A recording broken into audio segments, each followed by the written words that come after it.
শুনো শুনো ভক্তগণ, শুনো দিয়া মন, সুবর্ণ বিহারের কথা এখন করিব বর্ণন।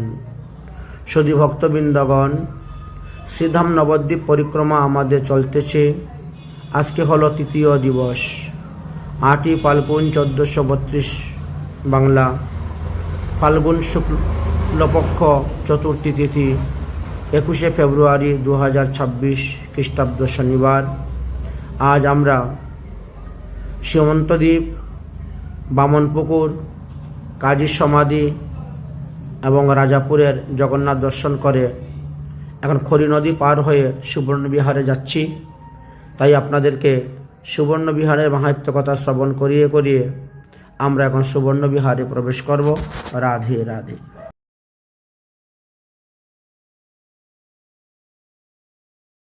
এই নদীকে জলঙ্গি নদী বলে সবাই জানেন, কেউ কেউ একে যমুনা নদী বলিয়াও থাকেন। সে যাই হোক, আমরা এই নদী পার হয়ে যাচ্ছি, আপনারা দর্শন করুন। এই যে জলঙ্গি নদী, এই জলঙ্গি নদীর এই পারে হলো সীমন্ত দ্বীপ, আর নদীর ওই পারে হলো গুদ্রুম দ্বীপ। এবার আমরা এই জলঙ্গি নদীর তীরে উপস্থিত হয়েছি সীমন্ত দ্বীপের 4টি স্থান দর্শন করে। কি কি স্থান আমরা দর্শন করেছিলাম? একটি ছিল মহাদেব পার্বতীর কথোপকথনের সে সোনাডাঙ্গা, দ্বিতীয়ত হলো বামনপুকুর, তৃতীয়ত হলো চাঁদকাজি উদ্ধার জায়গা, আর চতুর্থে হলো রাজপুর জগন্নাথ বাড়ি। এই 4টি আমরা সীমন্ত দ্বীপে দর্শন করে এবার জলঙ্গি নদীর তীরে এসে উপস্থিত হয়ে গেছি। নৌকা আসবে এবং নৌকা যুগে আমরা নদী পার হব। পার হওয়ার পরে আমরা গুদ্রুম দ্বীপে যাব। এই গুদ্রুম দ্বীপেও আমাদের বেশ কয়েকটি দর্শনীয় স্থান আছে, তার মধ্যে সুবর্ণ বিহার প্রথমেই পড়ে। তাই আমরা গুদ্রুম দ্বীপের মাহাত্ম্য কথা, মহিমার কথা, গুদ্রুম দ্বীপ নামের উৎপত্তির কথা আলোচনা করব এবং সুবর্ণ বিহার এই মন্দিরের নাম কেন হলো, কোন লীলাকে নিমিত্ত করে এই সুবর্ণ বিহার নাম পড়েছে, মহাপ্রভু কেন এখানে সুবর্ণ কান্তি রূপ ধারণ করে এসে উপস্থিত হয়েছিলেন, তদ বিষয়ে আমরা বিস্তারিত আলোচনা করব। আপনারা শ্রবণ করুন। জয় রাধি, শ্রী রাধি, নিতাই গৌর হরি বল। হাজার হাজার বৈষ্ণবগণকে সঙ্গে নিয়ে নবদ্বীপ পরিক্রমা হচ্ছে। আপনারা দেখতে পাচ্ছেন এই গৌরমণ্ডল পরিক্রমায় দর্শনগণের বৈষ্ণবগণকে জয় শ্রী রাধে। আজকে নবদ্বীপ পরিক্রমা করতে করতে আমরা সুবর্ণ বিহারে গিয়ে উপস্থিত হয়ে থাকি এবং সুবর্ণ বিহারে দর্শন করে থাকি। আসুন সেই সুবর্ণ বিহারের মাহাত্ম্য কথা আমরা আস্বাদন করি। কেন এই স্থানের নাম সুবর্ণ বিহার হয়েছিল তদ বিষয়েও আমরা আস্বাদন করব। এদিকে ঈশান ঠাকুর, শ্রীনিবাস আচার্য, নরোত্তম দাস ঠাকুর মহাশয়, রামচন্দ্র অন্যান্যদেরকে সঙ্গে করে নিয়ে নবদ্বীপের 9টি দ্বীপ পরিক্রমা করতে করতে কোনো এক সময়ে তারা সুবর্ণ বিহারে এসে উপস্থিত হলেন। সেই সুবর্ণ বিহারের কথাই আমরা এখন আস্বাদন করব। এত কহি ঈশান ঠাকুর পরম আবেশে চলিলেন সুবর্ণ বিহার গ্রাম পাশে। শ্রীনিবাসে পতি কহিন দেখো এই গ্রাম, পূর্বাপর সুবর্ণ বিহার হয় তার নাম।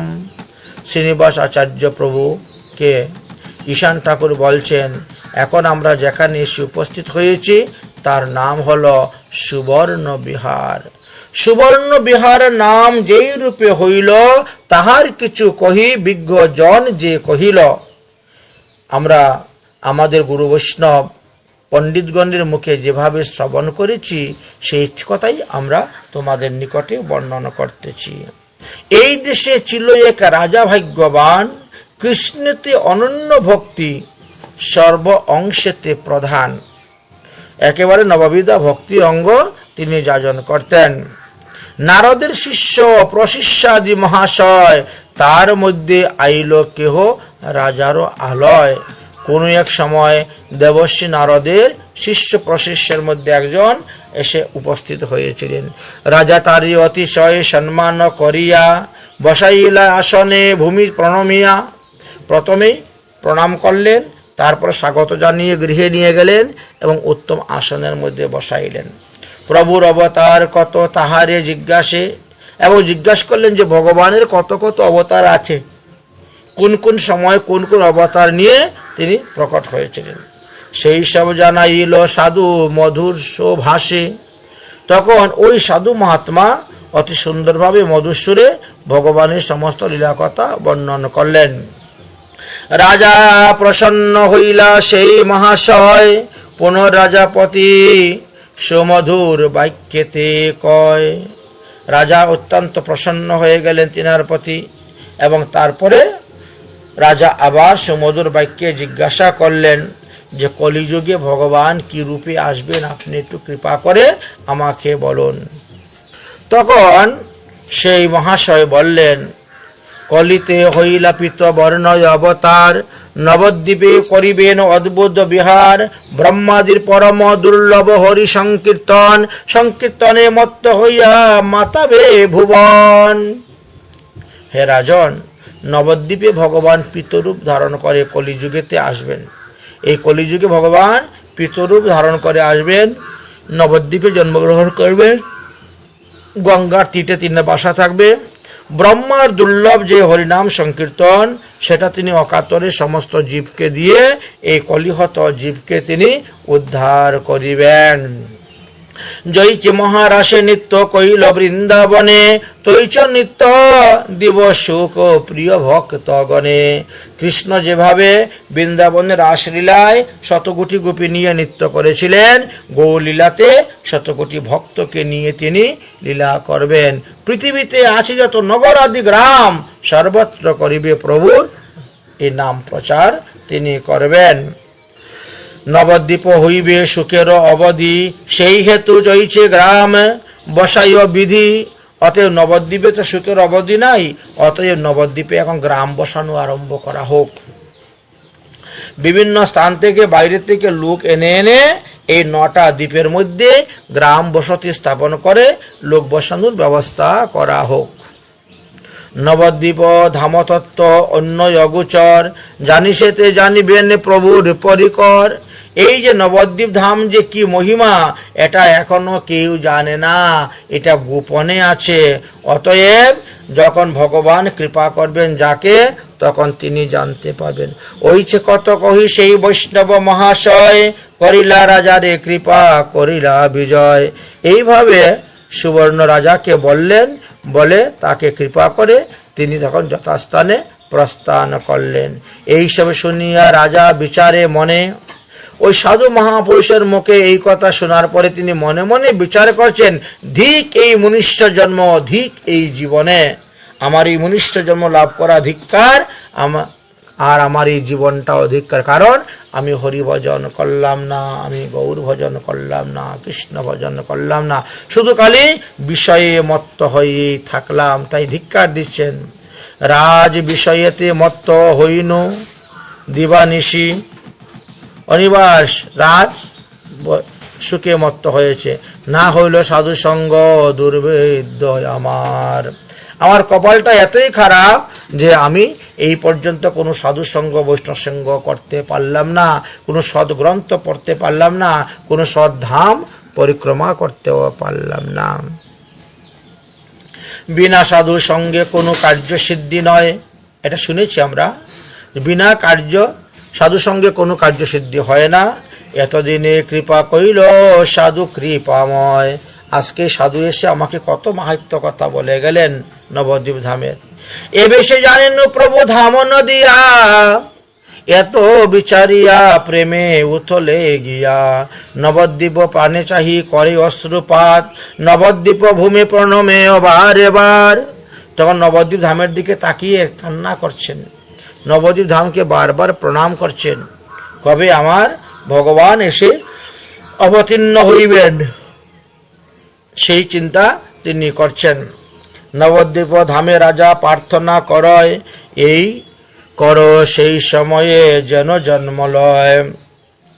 এই জন্য তিনি নবদ্বীপ ধামের বিভিন্ন স্থানে কাজকর্ম শুরু করে দিলেন, মঠ মন্দির আদি নির্মাণ করতে শুরু করলেন, বাইরে থেকে লোক এসে নবদ্বীপ ধামে বসাতে শুরু করলেন, বাড়ি ঘর তৈরি করতে শুরু করলেন, কারণ এই নবদ্বীপ ধামেতে ভগবান এসে অবতীর্ণ হইবেন।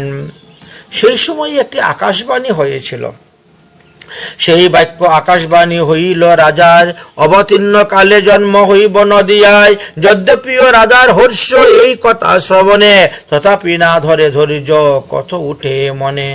আকাশবাণী হয়ে গেল, হে রাজন, এই নবদ্বীপেই মহাপ্রভু অবতীর্ণ হইবেন। এই আকাশবাণী শুনে রাজার খুব আনন্দিত হইল, কিন্তু মনের মধ্যে ধৈর্য নাই। কবে তিনি অবতীর্ণ হইবেন, আমি কি তিনাকে দেখে যেতে পারবো, এটাই হলো তিনার মনের মধ্যে বাসনা। তাই মনের মধ্যে ধৈর্য নেই, যদি মরে যাই দেখতে পাবো না। ভকত বৎসল প্রভু বিশ্বাম্বর রায়, স্বপ্নস্থলে রাত্রে আসি লীলায় দেখায় না রাজায়। রাত্রিবেলা স্বপ্নস্থলে চলে আসলেন ভগবান। এসে তিনি তখনকার এই সুবর্ণ রাজাকে বলতেছেন, দেখাচ্ছেন। কি দেখালেন? চতুর্দিকে সহস্র সহস্র ভক্তগণ বায়ে নানা বাদ্য গানে, মুহে ভুবন, নানা বাদ্যযন্ত্র বাজতেছে, গান হইতেছে। সেই সবার মধ্যে নাচেন নদিয়া শশী, শ্যামল সুন্দর রূপ যেন সুধারাশি। দেখি কৃষ্ণ চন্দ্রে রাজ্যা জুড়ায় নয়ন, সেই কনে দেখে তার সুবর্ণ বর্ণন বরণ হইয়া অধৈর্য রাজা বিচারি মনে, সুবর্ণ বিহারকে বিহরে সংকীর্তনে। তখন দেখলেন কি রাজা স্বপ্নেতে হাজার হাজার লোক নিয়ে শ্রী গৌর সুন্দর স্বর্ণের মতন তিনার কান্তি, স্বর্ণ মতো কান্তি সুবর্ণ বর্ণ ধারণ করে তিনি হরিনাম সংকীর্তন করে তিনার রাজ্যের মধ্যে তিনি বিহার করিতেছেন মহাপ্রভু। সুবর্ণ বিগ্রহ রূপ ধরিয়া শ্রী হরি সুবর্ণ বিহারে ঘুরেন কীর্তন করি। এই কীর্তন করতে করতে বিহার করিতেছেন। ওই চে বিচারিতে নিদ্রা ভাঙ্গিল রাজার, স্থির হইয়া প্রশংসে হে সৌভাগ্য অপার। সুবর্ণ বিপ্রের সুবর্ণ বিগ্রহের বিহার হইল অন্তর্ধান, সেই হেতু সুবর্ণ বিহার হইল তাহার নাম। ভগবান সোনার মতন রূপ ধারণ করে তিনি সেখানে বিহার করেছিলেন বলে তার নাম সুবর্ণ বিহার নাম পড়েছিল। এইভাবে আমরা সুবর্ণ বিহারের উৎপত্তির কথা জানতে পারলাম। ওহে শ্রীনিবাস আর কহি যে তোমারে, প্রভুর অদ্ভুত রঙ্গ প্রকট বিহারে। এই কানে ভক্ত গোষ্ঠী সহি গৌর রায়, করেন কীর্তন লোকে দেখে নয়ন ভাই। সেইখানে মহাপ্রভু অবতীর্ণ হওয়ার পরে সেইভাবেই নৃত্য গীত করেছিলেন এবং সবাই দর্শন করে কৃতার্থ হয়েছিলেন। হইয়া বিভল পরশে পরলোক কয়, সুবর্ণ বিগ্রহ কি কীর্তনে বিভয়। কেহ কহে এমন সুন্দর বর্ণনাই, না দেখি জগতে কবু উপমা ঠাই। এই অদ্ভুত বিহার মোহয়ে ত্রিভুবন, এত কহি স্থির হইলেন নারে কোনো জন। জয়িছে যে প্রশস্ত নাম সুবর্ণ বিহার, সংক্ষেপে কহিন নারী করিতে বিস্তার। এইভাবে সংক্ষেপে সুবর্ণ বিহারের কথা আমরা আস্বাদন করলাম। সুবর্ণ বিহার গ্রাম যে করে দর্শন, সে গৌরাঙ্গ বিরহে ডুবে রহে তাহার মন। শ্রী গুরুদ্যম দ্বীপ অতিক্রম করে কিছু দূর অগ্রসর হওয়ার পরেই আমরা সুবর্ণ বিহার নামক প্রাচীন সুদর্শন একটি উচ্চস্থান জায়গা দেখতে পাই। সেখানে এখন বর্তমানে একটা গৌরীয়া মঠ আছে, এইটা দেখা যায় তারা পরিচালনা করতেছেন। সুবর্ণ বিহার নামের একটি সুন্দর প্রসঙ্গ আমরা এতক্ষণ আস্বাদন করলাম পদ্য ছন্দে। গদ্য ছন্দে যদি আমরা আস্বাদন করি তাহলে বলা যায় যে সুপ্রাচীন কালে ওই উচ্চ স্থানে বিশাল এক রাজপ্রাসাদ ছিল। এই রাজপ্রাসাদে একজন পরম ধার্মিক কৃষ্ণভক্ত রাজা বাস করিতেন। একদিন তার রাজসভায় উপনীত হলেন সে একজন কৃষ্ণ ভজনানন্দী মহাত্মা। তিনি হয়তো দেবশ্রী নারদের শিষ্য বা প্রশিষ্য, অর্থাৎ দেবশ্রী নারদের শিষ্যর শিষ্যও তিনি হতে পারেন। যথেষ্ট ভ্রমণ করতে করতে পথ পরিশ্রমের ক্লান্ত হয়ে ভক্ত রাজার প্রাসাদে তিনি অতিথি হয়েছিলেন। পরম ভাগবত বৈষ্ণবগণকে অতিথি রূপে পেয়ে রাজাও বেশ আনন্দিত হলেন। তার আনন্দে আর ধরে না, কথাবিহিত আদর আপ্যায়ন করে উপযুক্ত বাসস্থানের ব্যবস্থা করে দিলেন তিনার থাকা এবং খাওয়ার। রাজকার্যের অবসর প্রাপ্ত হওয়ার পরে সেই রাজা সাধু সঙ্গে কৃষ্ণ কথা শ্রবণ করার লালসায় নিয়ে তিনি চললেন সেই সাধু বাবার কাছে। গিয়ে দণ্ডবত প্রণাম করলেন। তাতে রাজার হৃদয়ে শ্রীকৃষ্ণের দর্শনের উৎকণ্ঠা বাড়তে লাগলো। একদিন এই অতিথি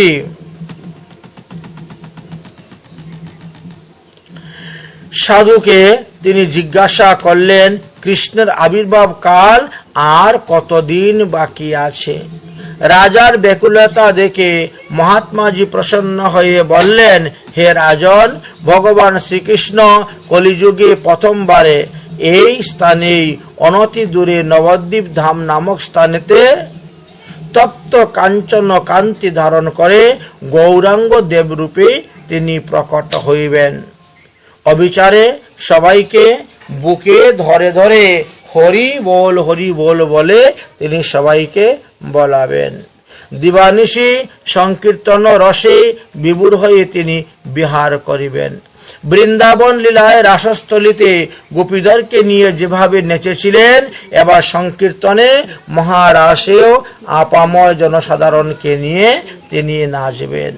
এই সঙ্গে কৃষ্ণ প্রেম সকলকে প্রদান করে সকলকে কৃষ্ণ প্রেমে মত্ত করিবেন। নবদ্বীপ ধামে অনন্ত সুখধামে পরিণত হইবে। তবে নবদ্বীপ ধাম যে অভিন্ন বৃন্দাবন ধাম তাতে বিন্দুমাত্র সন্দেহ নেই। অতএব গৌর সুন্দর দেবের কৃপা বিনা ইহা অন্য কেউ জানতে পারে না। কলিযুগ পাবনবতার শ্রী শ্রী গৌরাঙ্গ মহাপ্রভুর আগমন বার্তা এবং নবদ্বীপের তত্ত্ব রাজার নিকট ব্যক্ত করে ওই সাধু মহারাজ সেখান থেকে বিদায় নিয়ে অন্যত্র চলে গেলেন। আগন্তক মহাত্মার নিকট হইতে এই সমস্ত সংবাদ প্রাপ্ত হয়ে রাজা মহাশয় বিষম অনুতাপ করতে লাগলেন। আক্ষেপ করে বলতে লাগলেন, ধিক্কার আমার মনুষ্য জন্মের, ধিক্কার আমার রাজত্ব রাজ সুখের। এতদিন নির্বিকারে বিষয় ভোগ করে মত্ত ছিলাম, আর বিষয় ভোগ করব না, এবার হরিভজন করব। ভুলে ক্ষণকালের জন্য আমি আর সাধুসঙ্গ ত্যাগ করিব না। সাধুসঙ্গ না ঘটিলে আমার এই বিষয় বন্ধন খণ্ডন হইত না। সাধুসঙ্গ না হইলে ভগবত প্রাপ্তির উপায় জানা যায় না। সাধুসঙ্গ এবং সাধুদের কৃপা না পেলে কোনো কর্মই আমাদের সিদ্ধ হয় না। এতদিন পরে না জানি কোন পুণ্যের ফলে মহাত্মাদের সঙ্গ লাভ করলেন এবং মহাত্মাদের আরাধ্য দেবতার সম্পর্কে তিনি জানতে পারলেন। আরাধ্য আগমন বার্তা তিনি প্রাপ্ত হলেন। প্রিয় আরাধ্যের আবির্ভাব হবেন সর্বধাম শিরোমণি নবদ্বীপে, এই কথা শ্রবণ করে তিনি আবেগপূর্ণ হয়ে গেলেন। আবেগে আপন মনে এই বলতে বলতে হৃদয়ের উদ্ভাসিত হয়ে উঠল। রাজা অট্টালিকার উপর থেকে নবদ্বীপ ধামের প্রাণে এক দৃষ্টিতে তাকিয়ে থাকতে শুরু করলেন। রাজার নয়ন জলে বুক ভেসে যেতে লাগলো। নবদ্বীপ ধামের উদ্দেশ্যে বারবার প্রণাম করতে লাগলেন। চিন্ময় চিন্তামণি ভূমি সেই নবদ্বীপ ধামের কাছে করজোড়ে তিনি প্রার্থনা করতে লাগলেন, হে সর্ব অবিষ্টা পূর্ণকারী কল্প ভূমি নবদ্বীপ ধাম, আমাকে তুমি কৃপা করো, যেন আমি মহাপ্রভুকে সাক্ষাৎ দর্শন করতে পারি, আমি যাতে মহাপ্রভুর মত এবং পথ পালন করতে পারি। অশ্রু জলে ভাসতে ভাসতে ক্রন্দনরত অবস্থায় এইরূপ প্রার্থনা করতে থাকিল। আর সেই সময়ে আকাশবাণী হয়ে গেল। আকাশবাণীতে বলছেন, হে ভক্তিমান নৃপতি, তুমি রুদন করিও না, অশ্রু সম্বরণ করো আর আমাদের বাক্য শ্রবণ করো। আমার আবির্ভাব আর অল্পকালের মধ্যেই হয়ে যাবে। আবির্ভাবের সময়ে নবদ্বীপে তোমার অবশ্যই জন্মলাভ হইবে, এই বিষয়ে তুমি নিশ্চিত থাকো। তুমি আমার জন্মের কয়েকদিন পরেই জন্মগ্রহণ করবে এবং আমার সমস্ত লীলা তুমি অবগত হবে, দর্শন করতে পারবে। আকাশবাণী শ্রবণ করে রাজার আরো ব্যাকুলতা বৃদ্ধি পেয়ে গেল, বেড়ে গেল।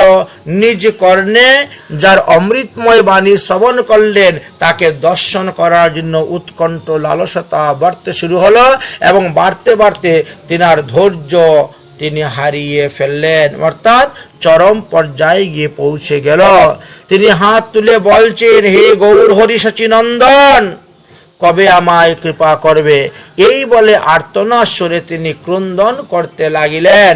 ভক্তবৎসল ভগবান শ্রী গৌর সুন্দর দেব নিত্য গোলকধামে বসে আর স্থির থাকতে পারলেন না। পুনরায় স্বপ্নের স্থলে রাজাকে দর্শন প্রদান করে বললেন যে, তুমি কেঁদো না, তুমি ধৈর্য ধরো।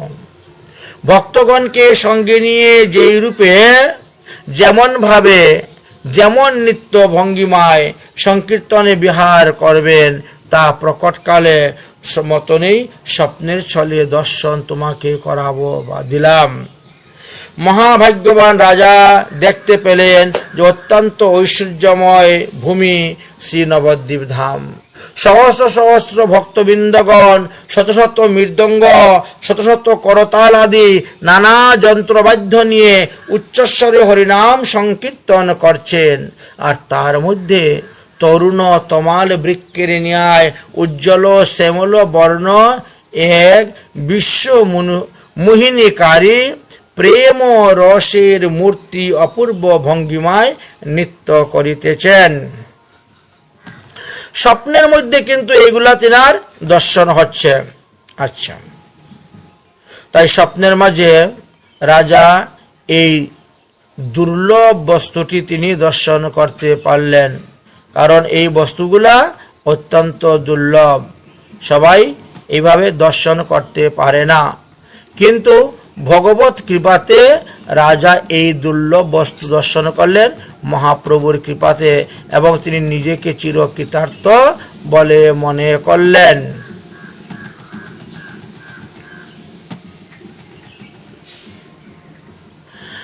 এই অদ্ভুত আশ্চর্যময় দৃশ্য দর্শন করে স্বপ্নের মধ্যে মহারাজার মনে ভ্রান্তি হলো, একই আমার প্রাণ দয়িত শ্রী গোবিন্দদেব নাকি একটি সুবর্ণ প্রতিমা অলৌকিক শক্তির ছলে এসে আমার সামনে নৃত্য করল। স্বপ্নে এইসব বিচার করতে করতে করতে করতে রাজার নিদ্রা ভেঙ্গে গেল, কিন্তু নয়নে সেই সুবর্ণ প্রতিমার বিহার লীলাটা লেগে রইল। স্বপ্নে ওই স্থানে সুবর্ণ বিহারকে দর্শন করলেন, দেখলেন বলে ওই জায়গাটার নাম সুবর্ণ বিহার হয়েছিল। এইভাবে সুবর্ণ বিহারের নামের উৎপত্তি হয়েছিল। তাহলে আমরা দেখতে পেলাম যে মহাপ্রভু তিনাকে কৃপা করে দর্শন দিয়েছিলেন। এটা দেবের দুর্লভ দর্শন। স্বপ্ন মাঝে রাজা সেই দেবের দুর্লভ দৃশ্য দর্শন করে তার মন প্রাণ সকল ইন্দ্রিয় শীতল হয়ে গিয়েছিল, কিন্তু মুহূর্তের মধ্যেই দৃশ্যের পরিবর্তন অদৃশ্য হয়ে গেলেন, আবার এসে দৃশ্য হলেন। এই শ্যামল সুন্দর শ্রী বিগ্রহ উজ্জ্বল স্বর্ণবর্ণ বিগ্রহে পরিণত হয়ে নৃত্য করতে লাগেছিলেন। তার সুবর্ণ কান্তি ছটা সব গৌরবর্ণ হয়ে গিয়েছিল। এইভাবে এই স্থানের নাম সুবর্ণ বিহার পড়েছিল। এছাড়াও সুবর্ণ বিহার নামের আরো একটি মহিমার কথাও আমরা শ্রবণ করতে পেরেছি। শাস্ত্রে এই বিষয়ে আলোচনা করেছেন। সুবর্ণবিহার নামের পিছনে আরো একটা কারণ যে ছিল সেটাও আমরা এখন আস্বাদন করব। প্রকট লীলায় সংকীর্তন পিতা শ্রী গৌরহরি সপরিকর বৃন্দকে নিয়ে সংকীর্তন পরিক্রমা করতে করতে ওই স্থানেতে পৌঁছেন এবং দীর্ঘক্ষণ ধরে হরিনাম সংকীর্তন করলেন এবং নৃত্য করেছিলেন। নৃত্যকালে এমন রূপ প্রকাশ হয়েছিল যে দেখেছে তার মনে লাগছে যে কোনো মনুষ্য নয়, এটা মনে হয় সোনার বিগ্রহ, সোনা দিয়ে তৈরি একটি প্রতিমা চিন্ময় হয়ে সংকীর্তনে বিহার করিতেছেন। এই ঘটনা হেতু এই স্থানটির নাম সুবর্ণ বিহার পড়েছিল। তাই বলছেন, সুবর্ণ বিহার গ্রামে যে করে দর্শন, শ্রী গৌরাঙ্গ বিহরে ডুবে তাহার মন। পরিক্রমাকারী ভক্তবৃন্দগণ ভক্তিভরে সুবর্ণ বিহার দর্শন স্পর্শন করলে সংকীর্তন বিহারী সপার্ষদ গৌরাঙ্গ দেব দর্শনের সৌভাগ্য অবশ্যই আপনি লাভ করতে পারবেন এবং চিরকৃতার্থ হবেন। এইভাবে আমরা সুবর্ণ বিহারের কথা আস্বাদন করলাম। আজকের মতো ভাগবতীয় কথা এখানেই বিশ্রাম।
গৌশালা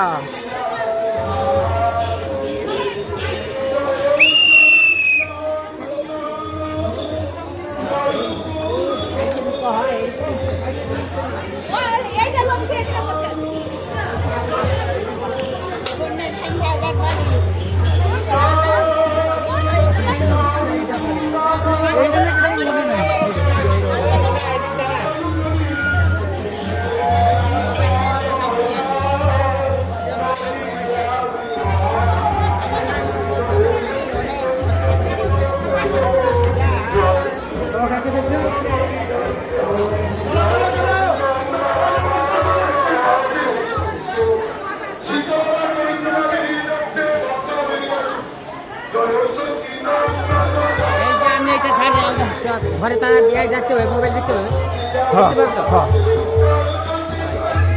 আমি তো আমার মেয়েকে ফোন করবো, দেখি দেখতে পাচ্ছে কিনা দেখি। ও এমনি পাবে না, আমার নাম বললে দেখতে পাবে। পণ্ডিত শ্রী দেবানন্দ দাস বাবাজি মহারাজ বলতে হবে। পণ্ডিত শ্রী দেবানন্দ দাস বাবাজি মহারাজ, তাহলে গিয়ে দেখতে পাবে।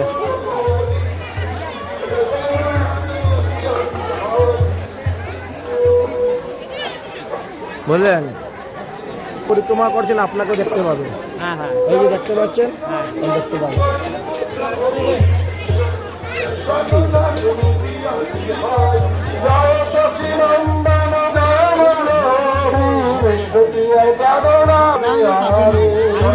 কি? দাম বেশি। বাজার কিনে নিয়ে নেবো। বাজার কিনে সব বিক্রি হয়।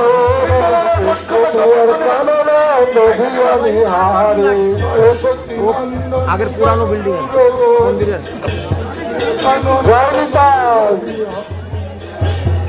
একটু গেটের সামনেটা ছেড়ে দেবেন, শীতলা পরিক্রমা বেরিয়ে যাচ্ছে, সকল ভক্তদের অনুরোধ করা হচ্ছে গেটের সামনেটা ছেড়ে দেবেন।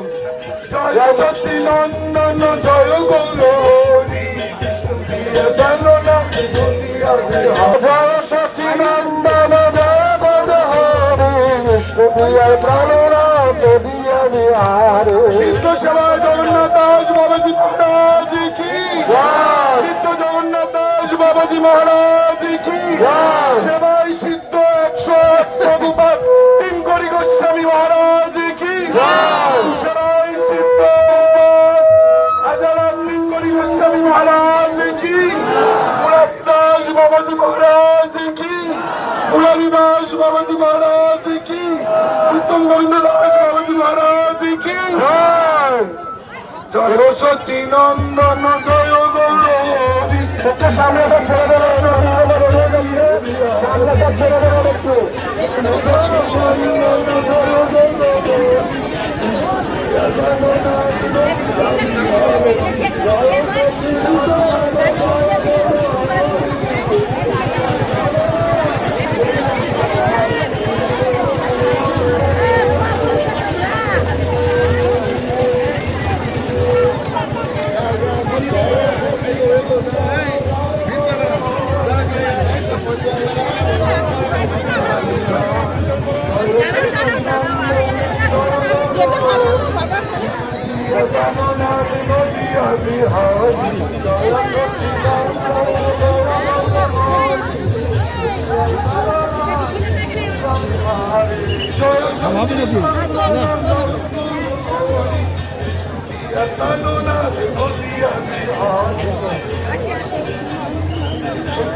সমস্ত ভক্তগণ মন্দির থেকে তাড়াতাড়ি বেরিয়ে আসুন, পরিক্রমা কিন্তু বেরিয়ে এসেছে। জয় নিতাই।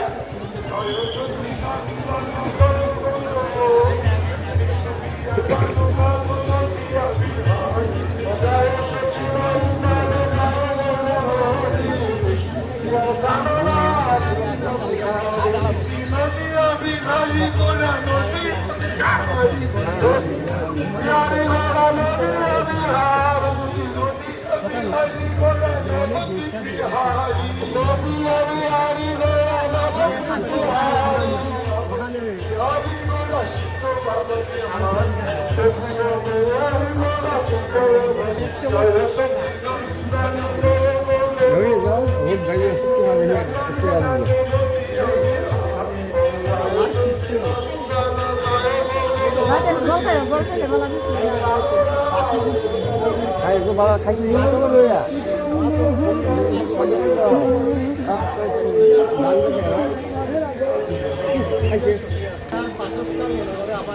কাছে উচিত একটা বলাল বলি আমার এক পরিবার বাকি বংশধর রইয়া গেছে, বংশধরের পয়লা ছেলে আমার কাছে আর আনবো তো ইনো আলি স্কুল গেছিলাম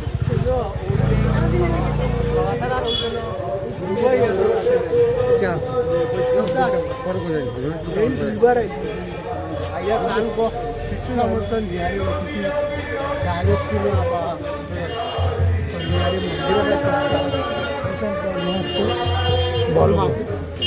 সব ইউটিউবে পাবা। সুবর্ণ বিহার, জায়গাটার নাম সুবর্ণ বিহার।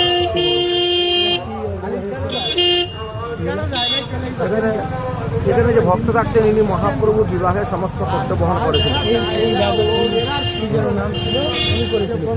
কিছু বোঝা গেছে না এখন আছে হ্যাঁ হ্যাঁ এই কালকে গৃহ যাচ্ছে হ্যাঁ হ্যাঁ হ্যাঁ সব কথা পাঠাই দিব, পেয়ে যাবো।